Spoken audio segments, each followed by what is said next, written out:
What would happen if an ordinary waitress turned out to be the person who changed the life of the billionaire owner's daughter? The sound of shattering glass echoed through the Silver Fork restaurant during the busy hour, causing the entire space to momentarily freeze.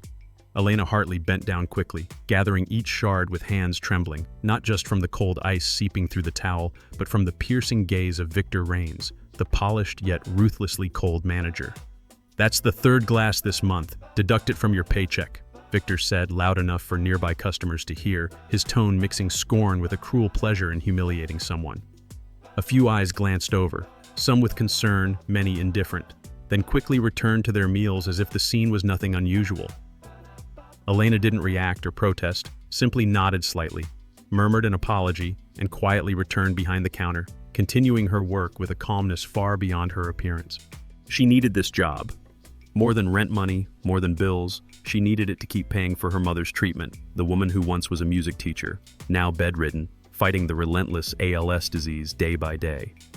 At 27, Elena bore calloused hands, light burns, and swollen legs from standing 12 hours a day. Few knew that just 4 years ago, she was an outstanding second-year medical student specializing in pediatrics, dreaming of becoming a doctor who could heal sick children. She was praised by professors for her empathy toward children, for the way she made little patients smile even at their most fearful. But everything collapsed overnight. Her mother suffered a stroke. The ALS diagnosis struck like lightning. Tuition, hospital bills, medication, and impossible choices no one wants to make. Continue the dream or stop to save a loved one. Elena did not choose. She sacrificed. Since then, her days have been long shifts from noon to near midnight, earning minimum wage and enduring harsh reprimands from a boss who was never satisfied. Most other colleagues, mostly students working part-time, were given lighter shifts, but Elena always got the hardest ones. Once she tried to complain about a new tip-sharing policy that cost her tens of dollars each night, and the next day her best shifts gradually disappeared from the schedule. But she had no time to complain. She had her mother at home, the oxygen tank prescription, and unpaid hospital bills. And tonight, before her shift started, Elena received a message from her landlord. "If the remaining balance isn't paid before Monday, I will have to change the locks." She read the message, then deleted it immediately, tucked her phone away, and smiled as she left the break room. Because no matter what, she still had a role to play. The role of a polite, quick waitress, never letting any cracks show beneath the surface. As dusk settled, a light rain drifted against the front glass of the Silver Fork restaurant, the soft yellow lights reflecting on the patchy tiled floor marked with footprints. Elena wiped down the window side table one last time, trying to hide the ache in her shoulder after 8 hours of nonstop work. Amid the noisy flow of customers coming and going, a man quietly entered, accompanied by a little girl in a wheelchair, her pale blonde hair falling over half her face. They drew no attention, yet something in the man's calm gait and steady eyes immediately caught Elena's notice. She approached with a gentle smile and softer voice than ever before. "Good evening, I'm Elena, and I'll be serving your table tonight. What would you like to drink first?" The man nodded. "I'm Callum, and this is my daughter Isla." The girl didn't speak, only gave a slight nod, eyes avoiding contact, small hands gripping the chair tightly.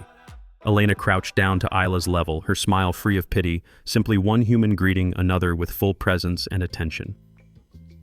"Nice to meet you, Isla. I think the strawberry lemonade with the bent straw is a perfect choice for a rainy evening like this." A faint spark flickered in Isla's eyes, just a moment, but Elena noticed. As she returned with the drinks tray, Elena couldn't shake a strange familiarity.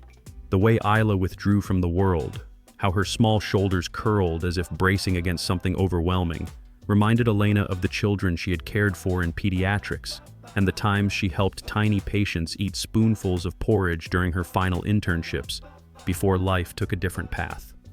Placing the strawberry lemonade slowly in front of Isla, Elena quietly asked, "Isla, would you like to try the mac and cheese today? We have a mac and cheese topped with crispy breadcrumbs, 3 types of cheese, and our chef makes it like a work of art." Isla looked up, meeting Elena's eyes, no words, just a slight nod, as if afraid to break the fragile connection between them. Callum said nothing, simply watching.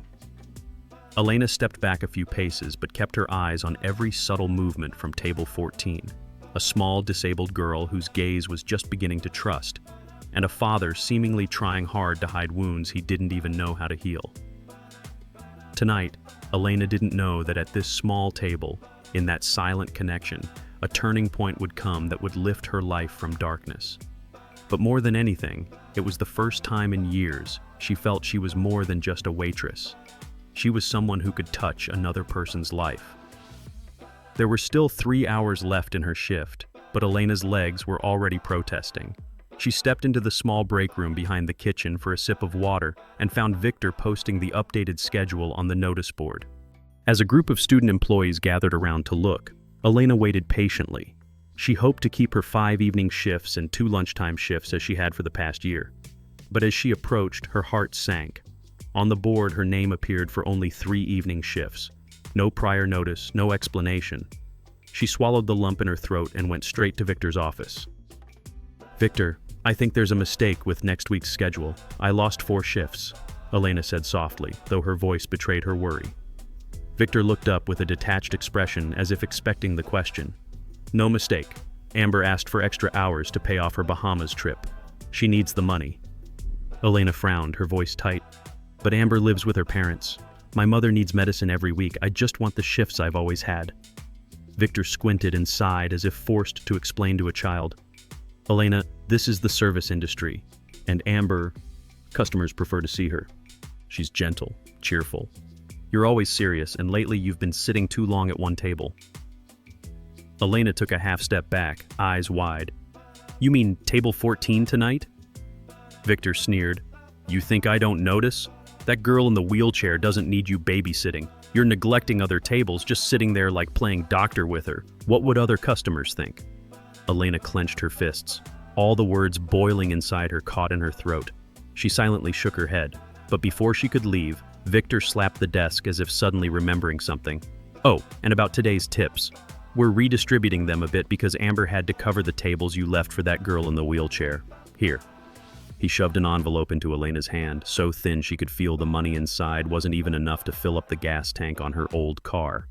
She didn't open it, just looked into Victor's eyes and said slowly, "I'll still be here on time Monday. Even if it's just 1 shift. I've never been late, and I've never stopped trying." She left the office, her heart heavy as if she had lost something far greater than income.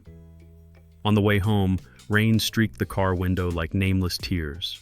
Tonight, Elena knew she'd have to cut back on food, delay paying the bills, and lie to her mother that everything at work is fine. But deep inside, she also knew one thing clearly.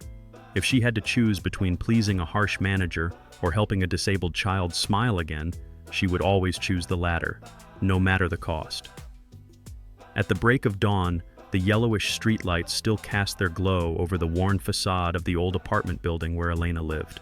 The wind whispered softly through the window cracks, mingling with the alarm clock's ring, reminding her to prepare her mother's morning medication.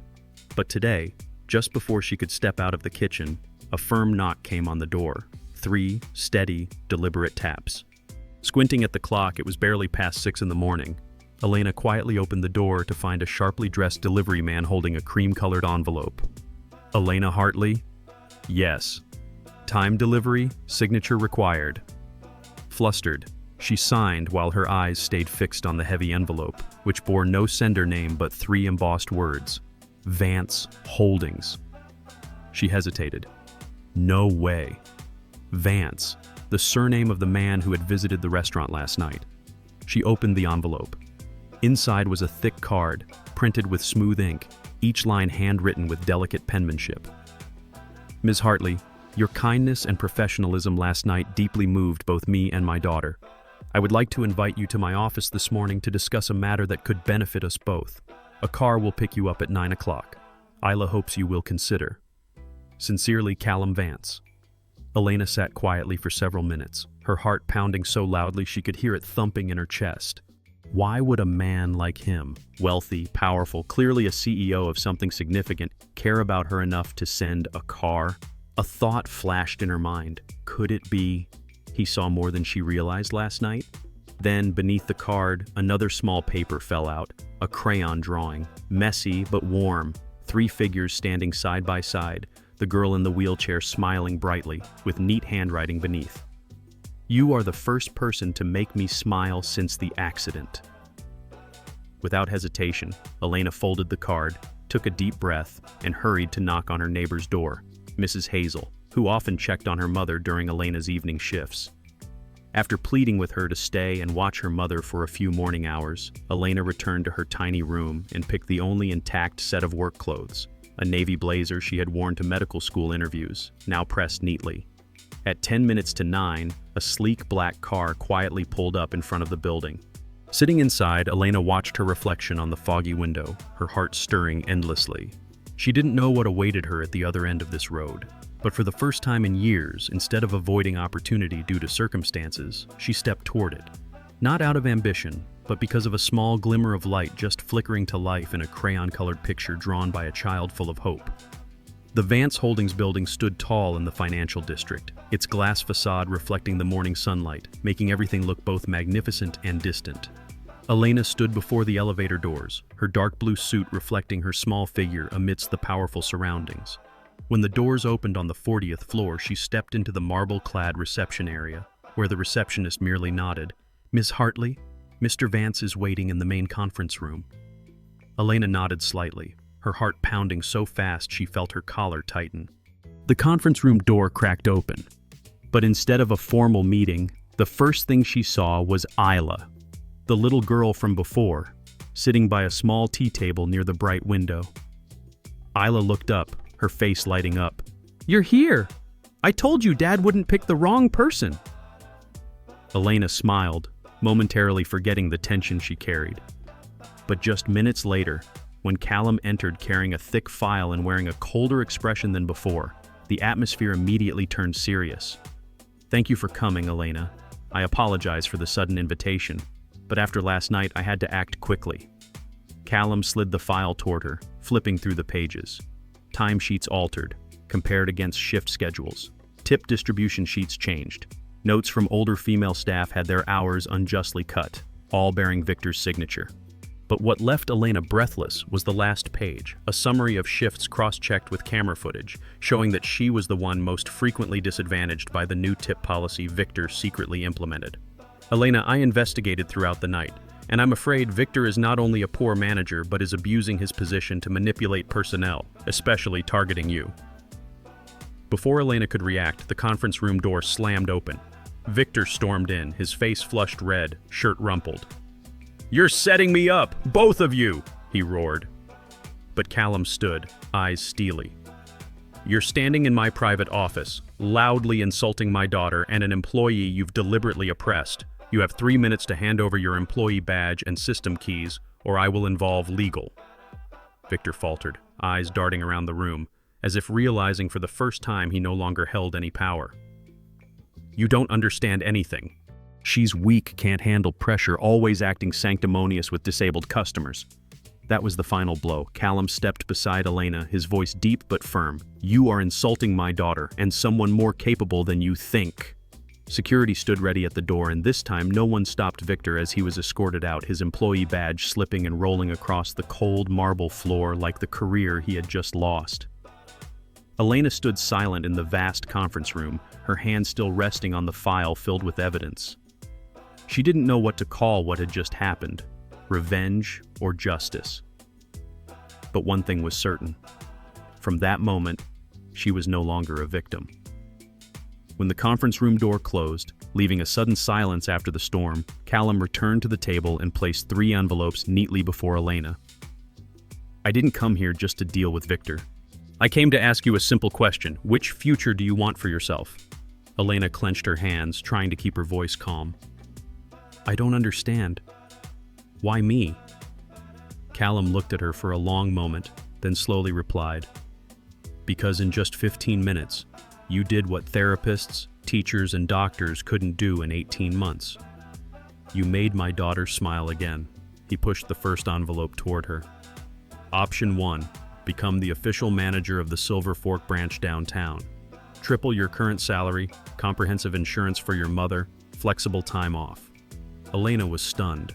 With this money, she could rent a decent apartment and no longer have to choose between dinner and her mother's medication. "Option 2, Callum said, sliding the second envelope closer. Join Vance Holdings' Community Healthcare Department, where we sponsor healthcare programs for low-income people. A coordinator position using your entire medical background. Higher income, more travel, and greater autonomy. Elena swallowed hard. Just yesterday, she hadn't dared to think about wearing a white coat again. And finally, Callum said more slowly, pushing the last envelope, we've contacted Monroe Medical, your old school.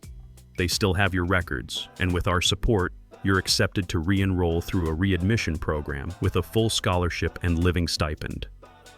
Elena opened the envelope, her heart pounding as she saw the school's logo and the bold words, "Welcome back, Elena Hartley," among the documents. We've also arranged a medical apartment near the hospital with a full-time nurse to care for your mother, Callum added. We don't want you to have to choose between family and your dream anymore. Silence stretched. Elena was speechless. Everything was too much, too fast, too good to be true, and so she took a deep breath and looked Callum in the eye. I'm grateful for all of this, but I need to know one thing. Oh, is this recognition or a way to buy gratitude? Callum paused, then smiled softly. I hope you continue to be a part of my daughter's life. But this choice, scholarship, housing, or job, isn't dependent on that. These are things you deserve for what you've done, not for whom you serve. Elena looked up at him. In her eyes were not only emotion, but a spark of determination rekindled after so many years of silence and endurance. Without saying a word, she knew her heart was beginning to lean toward one choice. And this time, she would not choose to survive. She would choose to live. A year had passed since Elena signed the letter of re-enrollment, and the scene had changed as if she was living a new life. Not unfamiliar, but the final, lost chapter returned. Early morning in Monroe Medical School's main lecture hall, students lined the corridor, their hushed conversations like gentle waves of spring. Elena sat in the front row wearing the school's white coat, carefully organizing a set of pediatric neurological rehabilitation notes. The name tag on her chest no longer read Waitress or Evening Shift, but Medical Student, Year 4, Pediatrics, E. Hartley. A young student beside her whispered, "Did you study all night? Dr. Saunders is famous for surprise quizzes." Elena smiled and shrugged. "Only until 2 a.m., but I covered all 6 cerebellar injury cases." Despite her sleep deprivation, her eyes shone, the glow of someone who had lost everything and now knows how to cherish every opportunity like a treasure. A message from her mother appeared on her phone. "I managed to walk for 20 minutes this morning. The nurse said next week I might try swimming. Will you come home for dinner tonight? Isla wants your apple cobbler." Elena squeezed her phone gently, a small smile playing at her lips. They lived in the same medical staff apartment building, her mother on the floor below, Callum's family on the top floor. And among these 3 women from 3 generations, a silent bond had formed, needing no name. Isla could now walk with crutches, her voice lively again like a typical 10-year-old. Sometimes she even wore a plastic coat, played with a toy stethoscope, and ran around calling Elena Dr. Ellie. After class ended, as Elena packed her things, Dr. Winters, her former advisor and respected mentor, approached with a meaningful look. "Someone is waiting for you in my office," she said. Elena was surprised. When the door opened, she saw Callum standing there, holding a thick file and wearing a smile filled with emotion. "You remember the proposal for the Isla Rehabilitation Center?" Callum asked. Elena nodded. It had been a vague story during their late-night talks. Now he handed her a detailed blueprint. Isla Center for Pediatric Neurology and Rehabilitation, approved by the hospital board, set to open in 18 months. The center would be right next to Monroe's campus, modern, integrating treatment, therapy, psychological counseling, and family support. Callum paused, then continued. "We want you to be the first medical director of the center after you complete your residency. From now on, you will start specialized studies in clinical management and rehabilitation therapy." Elena was stunned, not out of fear, but because she hadn't expected anyone to place such trust in her. A person who once fell asleep on the floor next to her mother simply because she couldn't afford pain medication. Callum gently took from his pocket a small drawing, Isla's artwork. 3 figures standing before a building with the scrawled words, Isla's hospital, Dad, Ellie, me, family healing me, now we heal others. Elena hugged the drawing tightly. She didn't respond immediately, simply turning toward the window to watch the clear blue sky of an ordinary morning. But for her, today was no ordinary day. It was the day a dream returned, brighter than the first time it began. Late in the afternoon, gentle sunlight filtered through the glass of Monroe Medical's library, casting a golden glow over rows of hardcover books and a sign hanging on the wall. Isla Center, under construction. Elena sat alone at a long table, her laptop open to a group therapy designed for children with hemiparesis. Beside it lay a framed drawing by Isla, always placed at the left corner of her study space. She had just finished a special meeting with the advisory board. Today, they officially announced that she was the first selected for an intensive integrated training program combining neurological rehabilitation and clinical management, a curriculum reserved for the top 3 students. Elena was not only among the 3, but also the first nominated to become the future medical director of the Isla Center, an honor that even seasoned doctors often take decades to achieve. Her phone vibrated softly. A group message appeared from Isla. "Dr. Ellie, Dad said you have good news today. Let's celebrate, okay?" Then a message from her mother. "I'll bring extra apple cobbler like you like." Elena smiled, fingers flying over the screen. "Tonight we're having a little party. Isla, you get ready to help me design the therapy room." She stood, gathered her materials, and walked down the hallway bathed in sunset light. The same hallway she once paced in worn shoes from evening shifts, often dozing off over last year's medical textbooks. Now Elena walked this very school, no longer bowed by hardship, but held high by knowledge and self-belief. At the wide window overlooking the construction site, she paused to watch the cranes, concrete foundations, and a small sign nearby. Emma Isla Vance Pediatric Neurology and Rehabilitation Center, expected opening next spring. A group of students passed by, curious. "Do you know who will be the director?" Elena replied softly with a warm smile. "Maybe someone who once waited tables at a restaurant near the financial district." They laughed, thinking it a joke. But she knew well. Sometimes dreams are born from the lowest, darkest places, and from moments no one notices. That evening, 3 sat at a small table in a cozy apartment. Elena, her mother, and Isla. The main dish was mac and cheese, Isla's special request. The girl quietly placed a new drawing on the table. The center building now brightly colored, with a line of children in wheelchairs, using crutches, or learning to walk in sunlit rooms. Beneath was a neatly written line. "Once you healed me. Now, together we heal the world." Elena couldn't hold back tears.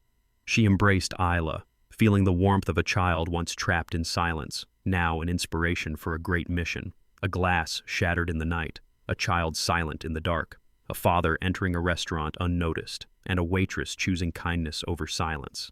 It all began with seemingly small things. But from them, a future was rewritten, not just for Elena, but for hundreds, thousands of children waiting for their chance to see the light. In the service industry, kindness is not something outside of expertise, but the very core of all expertise. Elena not only proved the value of compassion, but also showed that sometimes a small act can ignite a future thought to be lost. If you believe empathy can heal more than medicine, please like this video, subscribe to never miss inspiring stories like this, and leave a comment with the phrase, "Healing Together," if you also believe in the power of human kindness.